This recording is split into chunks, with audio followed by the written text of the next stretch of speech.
Bueno, vamos a continuar con el segundo bloque de la jornada. Ahora tenemos a la doctora Rosana Santillán. Bueno, ahora vamos a dar inicio al segundo segmento correspondiente a esta jornada, que es de eosinófilos y vía aérea, para el cual tenemos el gusto de presentar a una de nuestras estrellas principales de esta jornada, médico experto en asma, el doctor Cristian Domingo Rivas, que forma parte del Servicio de Neumonología de la Corporación Sanitaria Taulí de Sabadell.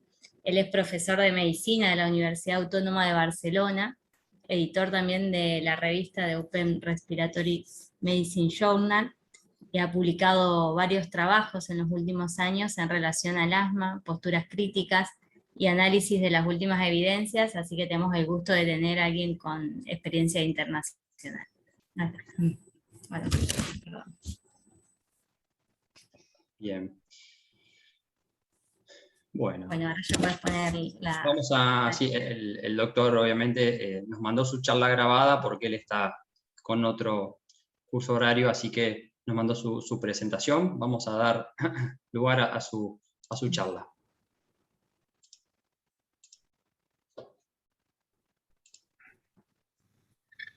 Muy buenas tardes.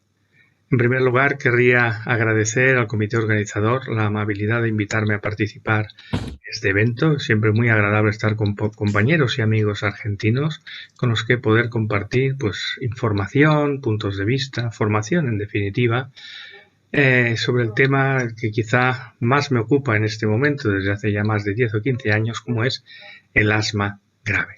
El tema que se me ha asignado es el de asma eosinofílica, evaluación y tratamiento. Esta es mi declaración de conflicto de intereses.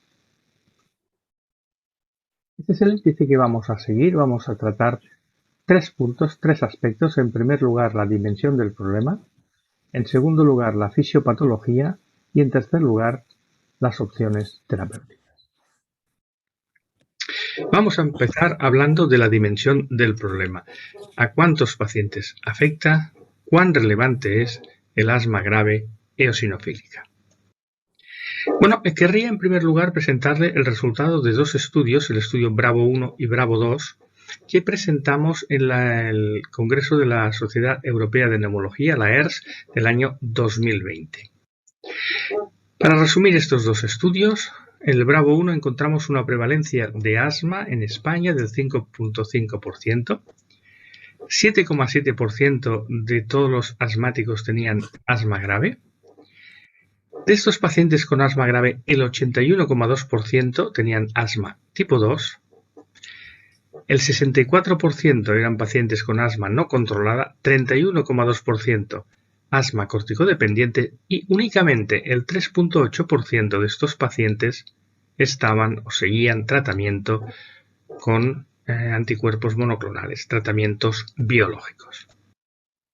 El estudio Bravo 2 nos mostró que había casi un 60% de pacientes que eran candidatos a 3 biológicos, 7,88% eran candidatos para los dos anti-L5 y anti-IL5R o dupilumab, 2,48% únicamente candidatos para omalizumab y 0,44% solo candidatos para dupilumab. Había, con los criterios que se utilizaron, casi un 30% de los pacientes que no eran candidatos a tratamiento biológico, a pesar de lo cual 12,65% eran corticodependientes. Bueno, dentro de lo que es el asma tipo 2 no controlado, el 65% tenía más de 300 eosinófilos, el 29% un FeNO superior a 50 partes por millón y el 62% tenían unos valores de IgE superior a 100 unidades internacionales por mililitro y tenían además un prick test positivo. Vamos ahora a hablar de la fisiopatología. Ustedes saben muy bien que durante los últimos años se ha impuesto el concepto de fenotipos de asma grave. Y los fenotipos más relevantes son el alérgico, el eosinofílico asma y obesidad y asma neutrofílico. Los agrupamos, sin embargo, de la siguiente manera: los alérgicos y los eosinofílicos dentro de lo que llamamos el asma T2, y los otros dos grupos pertenecerían al asma no T2. Bueno, vamos a empezar describiendo la fisiología de la cascada alérgica. Ustedes saben muy bien que cuando un alérgeno se pone en contacto con la célula presentadora de antígeno, esta célula presenta el antígeno al linfocito TH0, linfocito naïf, que en función de si hay liberación de interleuquina 4 o interleuquina 12, pues bueno, se va a diferenciar una vía, la vía alérgica, la que tenemos la superior, y la vía no alérgica, la que tenemos dibujada inferiormente. Los componentes fisiopatológicos de la alergia serán los siguientes. En primer lugar, la inmunoglobulina E, un mediador, las células efectoras, mastocitos y basófilos, y también otra célula, el eosinófilo. Y vamos a describir a continuación las funciones que tiene cada una de estas moléculas o células. Bien, cuando se produce el fenómeno de sensibilización, los alérgenos, como hemos dicho, son capturados por la célula presentadora de antígeno, quien a su vez presenta estos antígenos, estos alérgenos, al linfocito TH0. Este se convertirá en linfocito TH2 y empezará a liberar un mediador, una interleuquina 4, que actúa retrógradamente, favoreciendo la diferenciación del linfocito TH0 en TH2, y también anterógradamente, es decir, activando la cascada alérgica.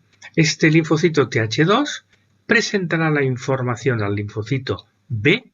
El linfocito B en este momento pues no expresa inmunoglobulinas E de superficie, se convertirá en célula plasmática, que es la que producirá y liberará anticuerpos al medio, anticuerpos que en este caso son las inmunoglobulinas E. Estas inmunoglobulinas E irán a buscar sus receptores en la superficie de los mastocitos y también de los masófilos, pero sobre todo de los mastocitos. Hasta aquí no ha habido clínica y por tanto hablamos únicamente de sensibilización.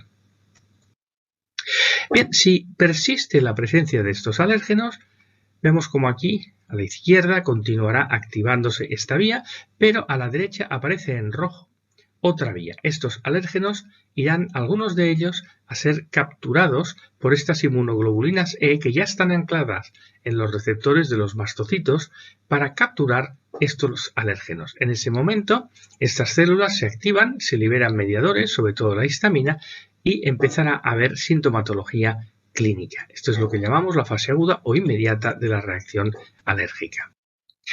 Bueno, esta reacción se produce de esta manera. Tenemos unos receptores para la inmunoglobulina E. Esta inmunoglobulina E se ancla gracias al dominio CY3 en estos receptores, y en el momento en el que reaparecen estos alérgenos van a capturarlo. En ese momento, cuando se captura un alérgeno, esto comporta unos cambios en la parte interna del receptor y va a provocar la liberación del contenido de unas vesículas, básicamente de histamina. Y esto es lo que nosotros observamos, lo que nosotros evaluamos cuando realizamos un prick test. Otra manera de mirar la alergia es medir las inmunoglobulinas E específicas y también, para ayudarnos desde el punto de vista terapéutico, las IgEs totales. Bien, esto es lo que ocurre en la fase aguda o inmediata de la reacción alérgica. Si persiste la activación de estas dos vías, llega un momento en que este linfocito TH2 empieza a liberar interleuquina 5. Bueno, esta interleuquina 5 tiene un efecto de maduración del eosinófilo en la médula ósea, pero también de reclutamiento. De manera que aparece ya aquí el eosinófilo en la fase tardía de la reacción alérgica. Y este eosinófilo liberará mediadores que pueden ser tóxicos y contribuirá al desarrollo de la sintomatología clínica. Por tanto, desde el punto de vista esquemático, podríamos decir que lo que ocurre en medio de estas dos líneas punteadas sería el fenómeno de sensibilización. Cuando se activa la parte de la derecha tenemos la reacción aguda de la fase la fase aguda de la reacción alérgica y a la izquierda la fase tardía de la reacción alérgica. Finalmente, cuando hay gran cantidad de inmunoglobulinas E, estas pueden estimular por sí solas la célula presentadora de antígeno, incluso en ausencia de alérgeno. Esto ocurre en la fase de cronicidad. Bueno, ¿y qué ocurre con los eosinófilos? Bueno, ustedes reconocen aquí sin duda la primera parte de la cascada alérgica que hemos descrito hasta ahora, la célula presentadora de antígeno, el linfocito TH0, el TH2, el linfocito B y la célula plasmática. Bueno, cuando se libera interleuquina 5, hemos dicho que este mediador, esta interleuquina, favorece la maduración de los eosinófilos en el sistema hematopoyético, básicamente en la médula ósea. Bueno, si son células del sistema hematopoyético, ¿dónde irán? Pues irán a la sangre, de manera que estos eosinófilos serán vertidos desde la médula ósea a la sangre.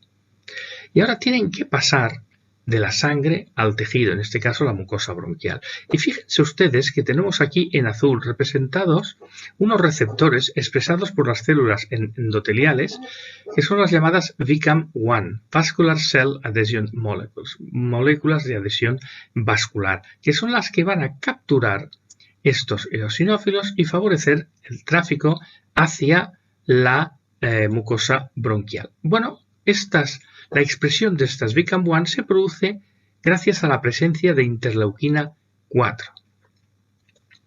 Estos eosinófilos, por tanto, pasarán a la mucosa bronquial, se activarán, empezarán a producir y a liberar mediadores tóxicos que dañarán el epitelio ciliado. Algunos de estos eosinófilos saldrán a la luz bronquial y se han descrito también otros eosinófilos en el parénquima, se han descrito más recientemente, que son los eosinófilos residentes, que parece ser que ejercen una función de regulación de las células presentadoras de antígeno, aunque esto está todavía por definir. Bueno, a mí me gusta siempre enseñar este pequeño vídeo que representa lo mismo que hemos descrito ahora, pero es para enseñar que las cosas no ocurren con un snapshot, no son diapositivas una tras otra, sino que muchas de ellas van ocurriendo al mismo tiempo. Realmente este tipo de reacciones son reacciones dinámicas y siempre hay que pensar que hay varios procesos que ocurren al mismo tiempo. No son nunca fenómenos aislados. Bueno, hemos descrito hasta ahora lo que llamamos la inmunidad adaptativa. ¿Adaptativa por qué? Porque el individuo se adapta al alérgeno que penetra y es capaz de producir inmunoglobulinas E específicas frente a cada alérgeno, frente a distintos alérgenos. En cambio, ahora vamos a hablar de la inmunidad innata, aquella que responde igual independientemente de cuál sea la noxa. Bueno, como respuesta a la presencia de alérgenos, que en este caso no actuarían por vía alérgica, sino por vía inflamatoria, presencia de virus, presencia de la polución, se produce un daño en este epitelio ciliado bronquial que va a liberar entonces unas alarminas. Se convierte en un epitelio secretor y va a liberar la linfopoietina estromal-tímica, la interleuquina 25 y la interleuquina 33, que van a activar las ILC2, las Innate Lymphoid Cells tipo 2. Esas ILC2, mediante la liberación de interleuquina 4, va a estimular las células B, con lo cual aumentará la producción de inmunoglobulinas E. Va a liberar interleuquina 5, con lo cual va a contribuir a reclutar eosinófilos y mediante la liberación de interleuquina 13 favorecerá la producción. Como consecuencia de este daño del epitelio, este epitelio hemos dicho que va a secretar interleuquina 33 y linfopoietina del estroma tímico, que van a activar las natural killer T-cells, que a su vez van a liberar interleuquina 5, interleuquina 4, interleuquina 13, que van a favorecer la presencia de los eosinófilos y van a aumentar la actividad del linfocito B y por tanto van a incrementar el número de inmunoglobulinas E en el medio. También liberarán interferón gamma que contribuirá a dañar, a mantener, a perpetuar ese daño en el epitelio ciliado. Además, como consecuencia de la presencia de bacterias, se pueden estimular o se estimularán las ILC3 que van a liberar interleuquina 17 y favorecen el infiltrado neutrofílico. Esto parece ser que estaría relacionado con lo que entendemos hoy en día como asma neutrofílico, aunque bueno, hay que poner un poco en duda también esta afirmación, pero parece ser que esta sería la interpretación que le daríamos en la actualidad. Además, estas natural killer T-cells parece que favorecerían la liberación por parte de las ILC3 de la interleuquina 17.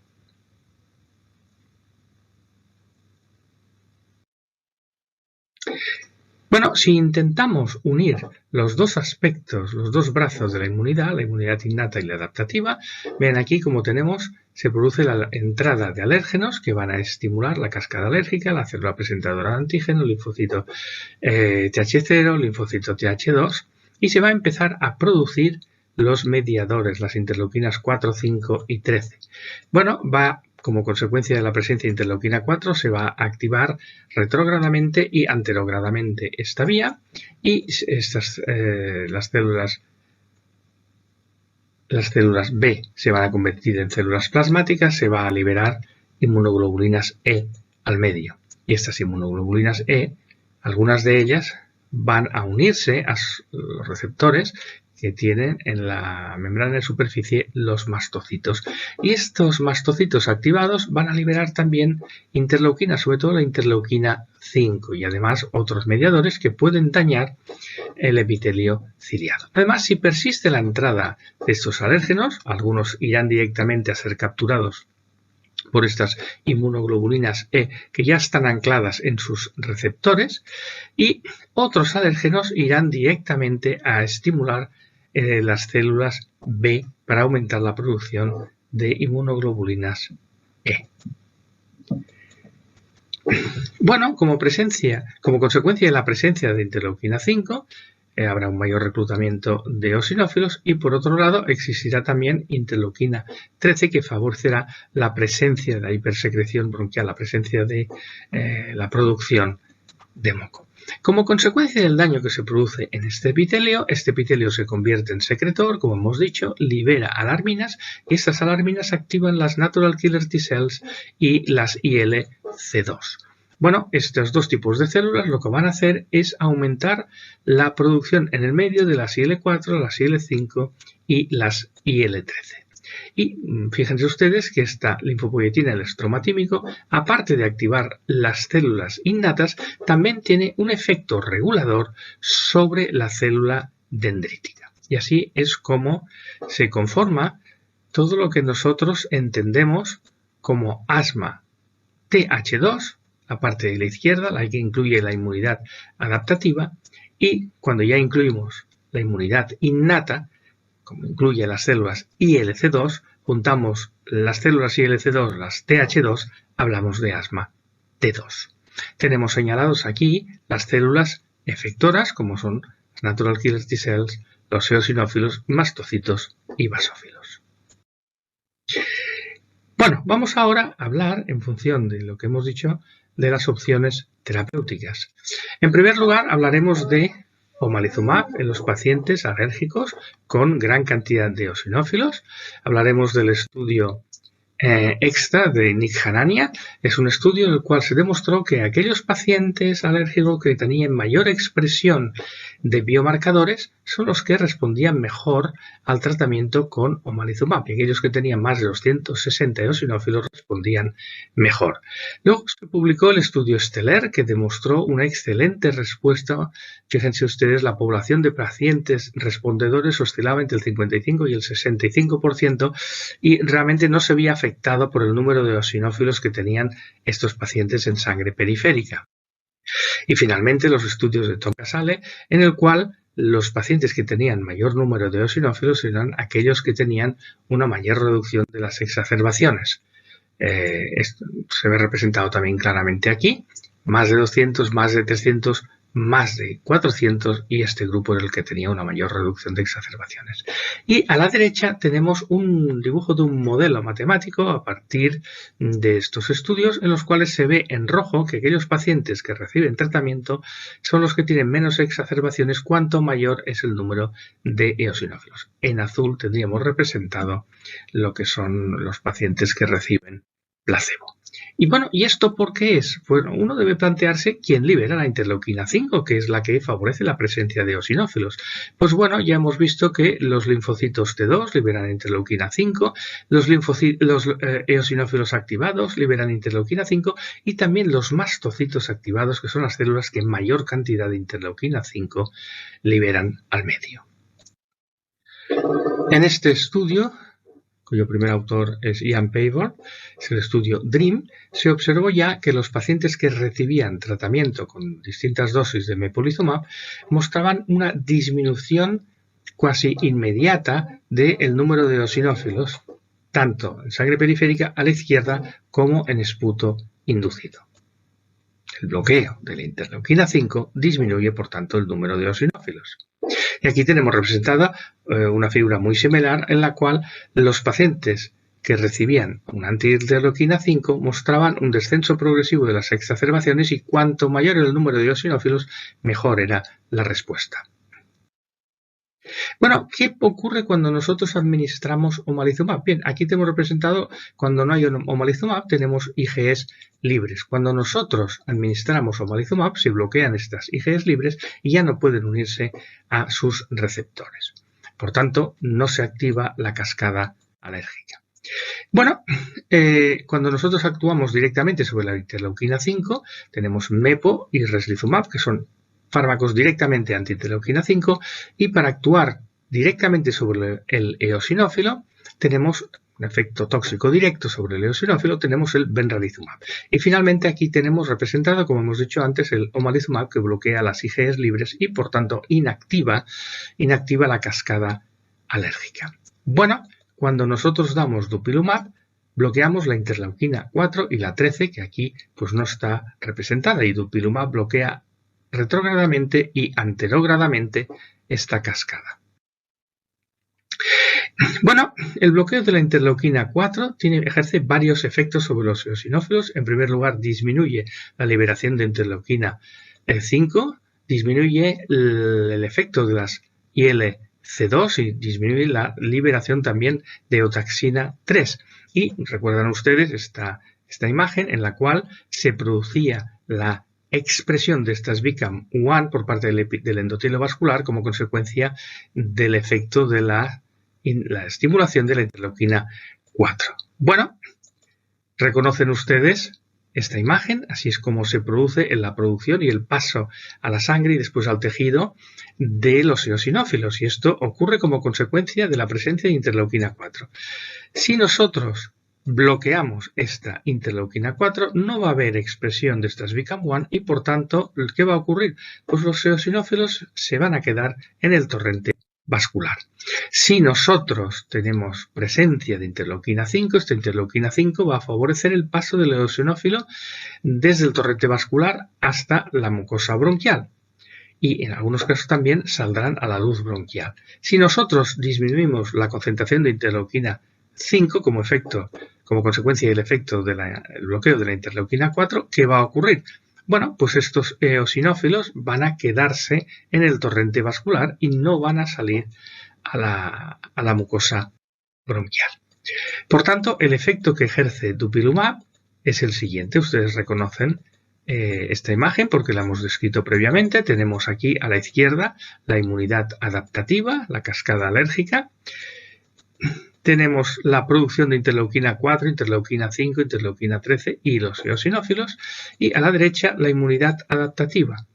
Y realmente cuando nosotros administramos un fármaco bloqueante de la interleuquina 4 y la interleuquina 13, lo que hacemos es bloquear estas interleuquinas procedentes de ambos lados de la inmunidad. Bien, ¿qué es lo que hace tezepelumab? Tezepelumab es posiblemente el próximo anticuerpo que va a aparecer, que se va a comercializar. Lo que hace es bloquear la linfopoyetina del estroma tímico y por tanto tiene un efecto modulador, regulador sobre todo el asma T2. Bueno, vamos a ver ahora cómo utilizamos las posibilidades terapéuticas, qué criterios podemos seguir para prescribir un biológico. Tenemos representado aquí el asma grave no controlada, a la izquierda en rojo el asma T2 y a la derecha el asma no T2. El asma T2 lo dividimos en el fenotipo alérgico y el fenotipo no alérgico. eosinofílico. Vamos a centrarnos de momento en el fenotipo alérgico. Si el paciente tiene menos de 150 eosinófilos y no está recibiendo corticoides, el único candidato aquí sería omalizumab. Si está recibiendo corticoides orales, entonces aparte de omalizumab podríamos utilizar o prescribir el dupilumab. Si tiene entre 150 y 299 células, entonces ya podríamos utilizar el OMA o el dupi, porque el dupi ha demostrado ser útil a partir de 150 eosinófilos.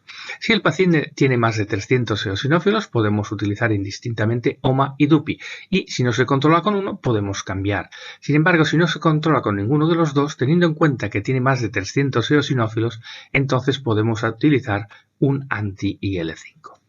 En el lado derecho tenemos representado el fenotipo no alérgico. Son los eosinofílicos que por definición tienen más de 150 eosinófilos, entre 150 y 299, únicamente dupi y mepo han demostrado ser útiles, y más de 300 eosinófilos tenemos dupi y los anti-IL-5. Bueno, en algunos pacientes en los cuales fracasan estos anticuerpos monoclonales, pero que tienen IgEs muy elevadas como uso compasivo, se ha visto en algún artículo que omalizumab puede ser útil aunque los pacientes no sean propiamente alérgicos. En cuanto al asma no T2, este es un fenotipo distinto. Realmente aquí los corticoides, no disponemos de anticuerpos monoclonales, los corticoides no son tan efectivos y nos tenemos que refugiar en los macrólidos, la acitromicina, que muchas veces nos resuelve problemas, la termoplastia, que realmente es útil o está indicada en poquísimos casos, y los corticoides orales, que como digo, muchas veces pues no son efectivos. Muchas gracias por su atención. Bien, muchas gracias Domingo por la presentación muy didáctica y aclaradora de estos temas que siempre resultan complejos. Vamos a pasar a la parte de las preguntas. Una de ellas es con la eosinofilia, cuando aparece eosinofilia en el asma, ¿con qué frecuencia y en qué casos se involucran en estudiar la causa de eosinofilia? Bueno, la verdad es que en la práctica diaria no solemos estudiar a fondo en los casos de asma el origen de la eosinofilia. Si el paciente es alérgico, en principio lo más probable es que esté relacionada esta eosinofilia con el proceso alérgico, y si el paciente no es alérgico y es un asmático y entendemos que es un asma T2, porque pueda tener otros criterios, pues se atribuye en principio la eosinofilia a que se trata de un paciente con asma fenotipo eosinofílico. Evidentemente, si las cifras son muy altas y si se acompañan de otros criterios, pensamos en el síndrome de Churg-Strauss. Son infrecuentes las parasitosis en España y en algún caso pues, sí tenemos que descartarlas, pero realmente no solemos hacerlo habitualmente de manera sistemática. Continuando con los interrogantes seleccionados, pasamos a otra pregunta. ¿Qué consideración tenés respecto de la variabilidad de los eosinófilos en sangre periférica a la hora de la toma de decisiones terapéuticas, teniendo en cuenta justamente esta dificultad que tenemos en el registro de eosinófilos con la mencionada variabilidad? Bueno, es bien conocida que hay una gran variabilidad de los valores de eosinofilia en sangre periférica. En muchos de estos casos, lo que nosotros recomendamos siempre es que los pacientes, para ser correctamente fenotipados, pues sean referidos a una unidad de asma grave, donde se realizan con una cierta periodicidad analíticas y podemos ver la evolución de la eosinofilia de estos pacientes. En España existen unidades de asma grave acreditadas por la Sociedad Española de Neumología en función del nivel de complejidad, y esto permite crear un histórico de los pacientes. Así podemos ver si un paciente en un momento determinado tiene eosinofilia o no la tiene, y quizá no la tiene porque ha recibido tratamiento con ciclos o tandas de corticoides orales o sistémicos recientemente. Evidentemente, para calificar correctamente, para fenotipar correctamente a un paciente, es aconsejable disponer de un histórico y no tomar decisiones en base a una determinación única. Muchas gracias. Continuando entonces, la otra pregunta tiene que ver con el rol de los eosinófilos residentes. ¿Qué comentario podés hacernos al respecto? ¿Y qué rol tienen o tendrán los eosinófilos residentes? Bueno, esto es una buena pregunta que no sé si tiene una buena respuesta. Realmente no se conoce muy bien cuál es el papel de los eosinófilos residentes. A mí siempre me gusta decir, medio en serio, medio en broma, que deben ser muy importantes desde el momento que se les llama residentes. Si jugaran un papel pobre, les llamarían staff members, ¿verdad? Bueno, bromas aparte, no se conoce el papel que juegan. Se han descubierto hace relativamente poco tiempo y parece ser que tienden a regular de alguna manera o tienden a influir sobre las células presentadoras de antígeno. Esto, sin embargo, está todavía por demostrar. Es muy frecuente en biología que haya células que por un lado tengan una función activadora y por otro una función de regulación a la baja de la actividad de ciertos procesos biológicos para mantener siempre un equilibrio. Quizá estos eosinófilos residentes contribuyan con una acción de este tipo. Hace relativamente poco tiempo que se han identificado y todavía queda mucho por descubrir. Sí se sabe, sin embargo, que en el animal de experimentación tienen unas características morfológicas diferentes los eosinófilos residentes del resto de eosinófilos del animal. Tienen un núcleo con lo que se llama un patrón en donut que les diferencia morfológicamente y se llegó a pensar en su momento que podían ser células distintas. En el humano, en cambio, parece ser que tienen la misma morfología. Como digo, no queda muy claro y parece que podría jugar un papel de mantenimiento del equilibrio o de regulación de la actividad de la cascada alérgica.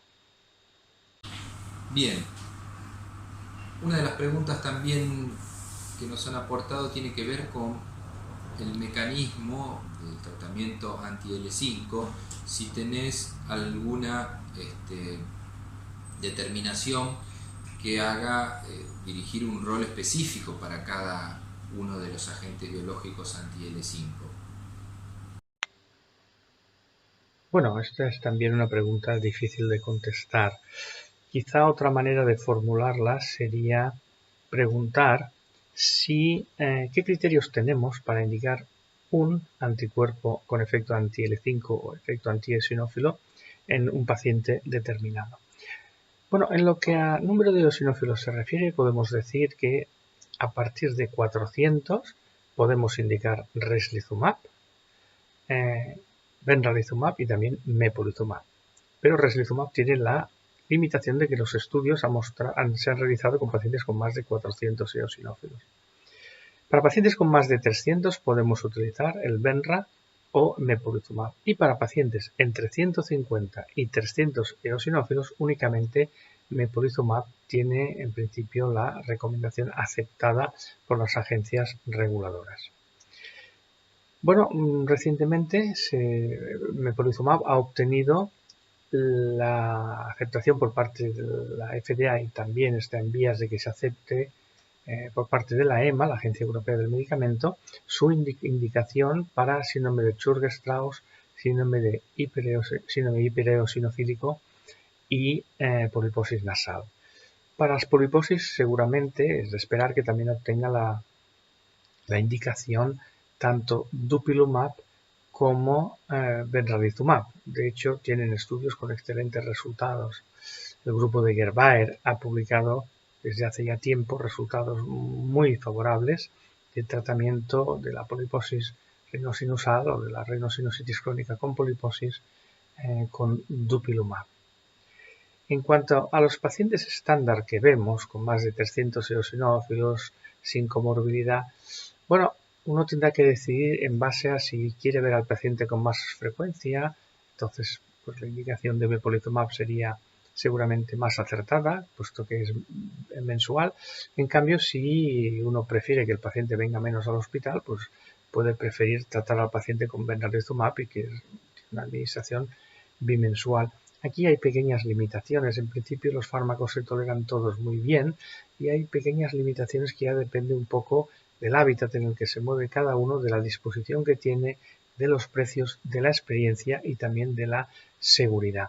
Sin duda, entre todos ellos, Mepolizumab es el que ha demostrado durante más tiempo ser un fármaco muy seguro, porque tenemos los resultados pues, del estudio Musca y también más recientemente en vida real el estudio Reality y el estudio Redes publicado recientemente en Drugs hace apenas un mes. Son fármacos en general, como digo, de todas maneras muy seguros. Muchas gracias, damos por finalizado esta parte y continuamos con el simposio.